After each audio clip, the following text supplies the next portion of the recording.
I'm a writer and a journalist, and I'm also an insanely curious person. So in 22 years as a journalist, I learned how to do a lot of new things. And 3 years ago, one of the things I learned to do was to become invisible. I became one of the working homeless. I quit my job as a newspaper editor after my father died in February of that same year and decided to travel. His death hit me pretty hard, and there were a lot of things that I wanted to feel and deal with while I was doing that. So I've camped my whole life, and I decided that living in a van for a year to do this would be like one long camping trip. So I packed my cat, my Rottweiler, and my camping gear into a 1975 Chevy van, and I drove off into the sunset, having fully failed to realize 3 critical things.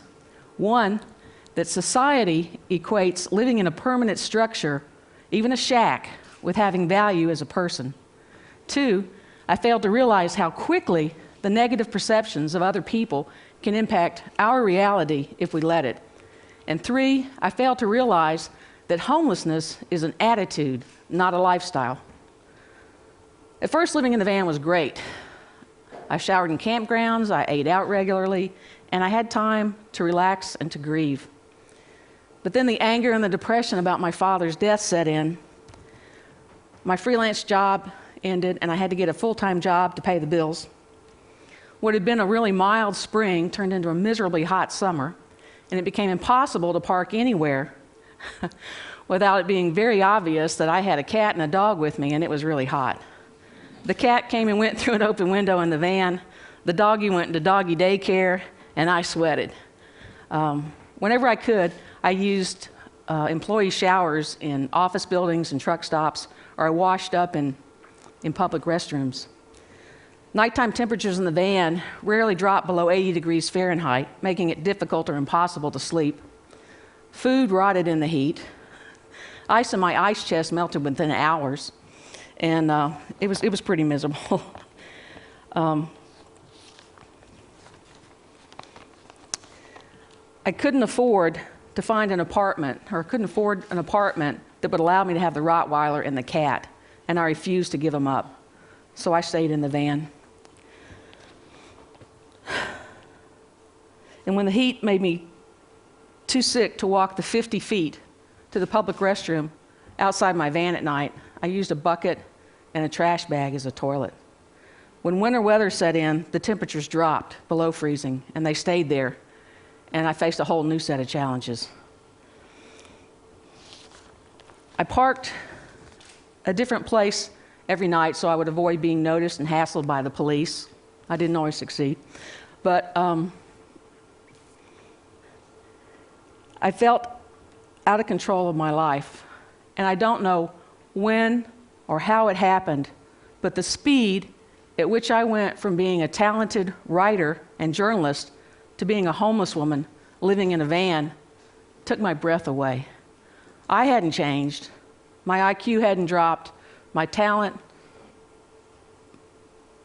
my integrity, my values, everything about me remained the same, but I had changed somehow. I spiraled deeper and deeper into a depression, and eventually someone referred me to a homeless health clinic. And I went. I hadn't bathed in 3 days. I was as smelly and as depressed as anyone in line. I just wasn't drunk or high. And when several of the homeless men realized that, including a former university professor, they said, "You aren't homeless. Why are you really here?" Other homeless people didn't see me as homeless, but I did. Then the professor listened to my story and he said, "You have a job. You have hope. The real homeless don't have hope." The reaction to the medication the clinic gave me for my depression left me suicidal, and I remember thinking, if I killed myself, no one would notice.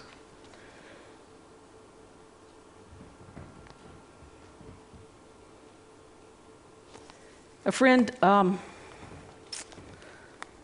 told me shortly after that she had heard that Tim Russert, a nationally renowned journalist, had been talking about me on national TV. An essay I'd written about my father the year before he died was in Tim's new book, and he was doing the talk show circuit, and he was talking about my writing.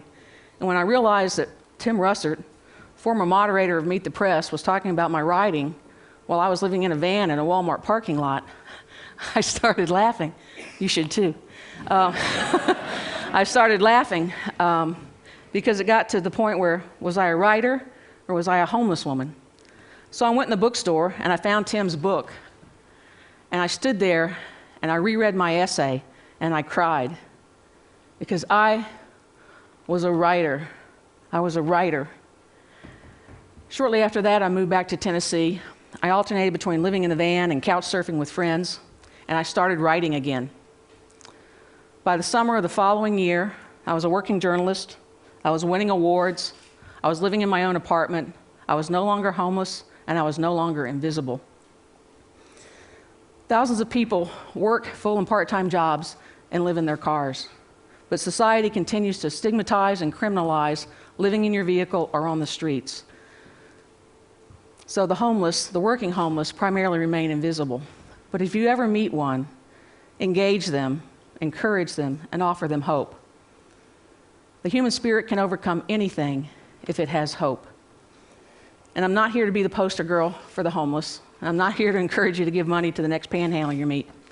But I am here to tell you that based on my experience, people are not where they live, where they sleep, or what their life situation is at any given time. 3 years ago, I was living in a van in a Walmart parking lot. And today, I'm speaking at TED. Hope always, always finds a way. Thank you.